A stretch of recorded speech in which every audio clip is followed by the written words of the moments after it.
Olá pessoal, Edu Tagliaro aqui com vocês. Então pessoal, vamos falar hoje de 5 grandes erros que as pessoas cometem na hora que vão escolher as peças para montar o seu PC. Pois então, o que nós podemos começar falando é que nós temos diferentes públicos, enfim, nesse aspecto de montagem. Nós temos desde o entusiasta, enfim, que já faz isso com recorrência, enfim, temos também o entusiasta que não tem experiência ou está na sua primeira experiência. Temos também o outro entusiasta, que é aquele que tem medo mesmo, gosta da situação, enfim, gosta de escolher as coisas, mas que tem medo de colocar a mão na massa, então acaba preferindo que a loja monte para ele. E assim como também temos pessoas que, enfim, não sabem de nada e não estão nem dando bola para isso. O grande ponto é que essa questão, essas falhas, elas podem acometer qualquer um desses perfis que eu comentei antes, desde o usuário mais inexperiente até os veteranos também às vezes sofrem com isso. E o grande problema disso é que normalmente isso é causado pela emoção na hora de fazer as escolhas e na hora de fazer a montagem. E é esta emoção que nos coloca nas enrascadas. Então, chega de papo e vamos falar então dos 5 erros na hora de escolher as peças.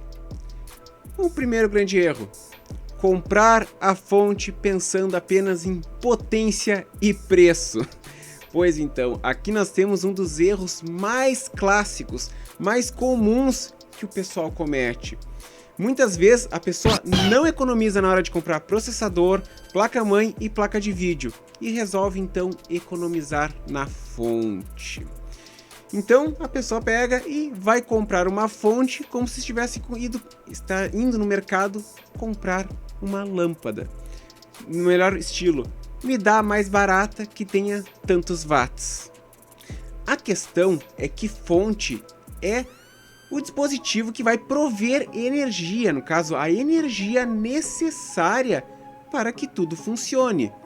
Então, o simples fato da caixa da fonte dizer que ali está estampado, ela fornece X watts, enfim, a potência dela é de X watts, não quer dizer nada.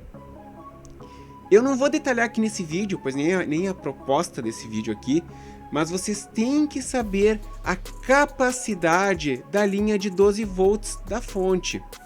Para saber mais, eu aconselho vocês a olharem esse vídeo que está aqui nesse card aqui. Ali eu falo mais detalhes sobre fontes, na verdade é uma série onde eu falo detalhes sobre fonte, faço até algum pequeno teste, enfim. Para ter mais informações, acessem esse vídeo aqui. E um detalhe importante, uma fonte ruim, além de prejudicar o desempenho e desperdiçar energia, ela pode matar o seu hardware. Então, por isso é bom escolher uma fonte corretamente. O segundo erro que as pessoas cometem é escolher placa-mãe pelo chipset. Sim, muita gente compra placa-mãe como se fosse carro, por exemplo. Se for tal chipset é bom e se for tal chipset é ruim. Assim, o chipset da placa-mãe sozinho ele não quer dizer muita coisa, pois nós temos que levar em conta fatores como os VRMs, que eu explico, enfim, nesse vídeo que está aqui nesse card, e o que de fato está sendo utilizado pelo chipset, além, enfim, de outros detalhes relativos, enfim, com relação à qualidade, à construção da placa, enfim, como também o tipo de chip de som que está sendo utilizado, o chip de rede, enfim, esses detalhes são todos eles que compõem uma placa-mãe. Então não basta apenas acreditar que só o chipset determina se uma placa-mãe é boa ou ruim. E o que isso quer dizer? É o seguinte, chipsets mais avançados têm mais recursos, mas o fato de uma placa-mãe ter um determinado chipset não significa que todos os recursos estão em uso, ou seja, que eles estão habilitados. E esses recursos que eu falo vão desde o número de portas USB, assim como também para as pistas disponíveis no PCI Express. Então o que acontece? É muito comum um fabricante lançar a mesma placa, exatamente a mesma placa, só que com diferentes chipsets. Sim, a placa é exatamente a mesma construção, inclusive, enfim, utilizando os mesmos recursos, a mesma quantidade de portas, tudo igual. Só que o preço difere pelo fato dela estar usando um chipset mais caro. Então o que acontece? Você paga mais para ter a mesma coisa que teria numa outra placa que estivesse usando um outro chipset. Sem falar ainda nos casos em que nós temos placas usando um chipset inferior, mas que tem mais recursos que uma outra placa que está usando um chipset superior.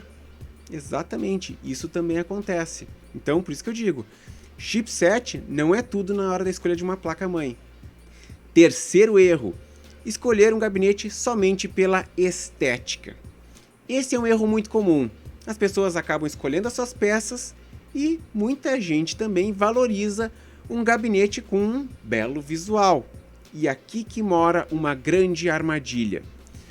Um gabinete bonito nem sempre é sinônimo de gabinete eficiente. E aqui nós temos armadilhas do tipo cable management ruim, calor e espaço.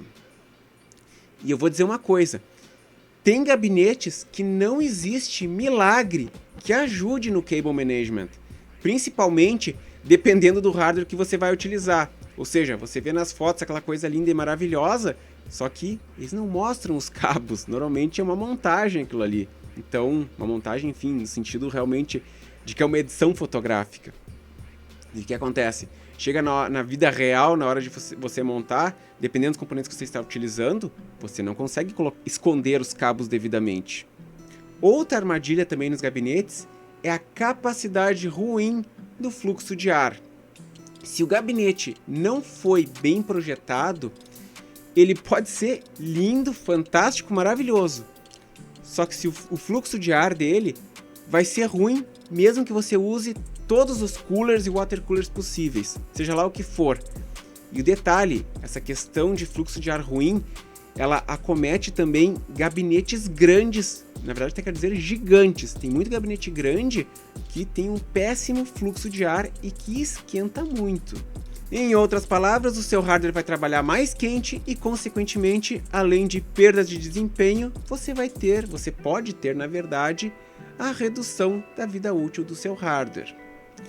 Agora, com relação a espaço, uma falha que o pessoal comete muito é comprar um gabinete micro ATX, sendo que a placa que vai ser utilizada é uma ATX de tamanho normal. Ou então ainda dentro dessa variável do tamanho, a pessoa comprar um gabinete cuja a placa de vídeo que ela vai utilizar não cabe no comprimento. Isso também é um detalhe a ser observado. Portanto, use a fita métrica, use uma régua, tenha noção exata do que você vai utilizar dentro para não cometer esse erro. O quarto erro, comprar um processador top, pois ele estava em promoção. Sim, esse erro aqui, ele incide principalmente em processadores da Intel, apesar que ele acontece também com a AMD. Mas a questão é assim, o que acontece é que no caso da Intel, processadores com final K, e no caso da AMD, os processadores com final X ou XT, são processadores aptos para overclock.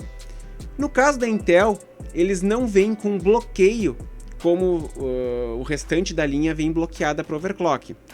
Já no caso da AMD, apesar dos outros modelos não virem travados, ao menos os processadores feitos até o momento, o que acontece? A linha X e XT ela tem um boost mais elevado e teoricamente uma capacidade maior para overclock, para atingir na verdade clocks mais elevados. Essa que seria a terminologia correta.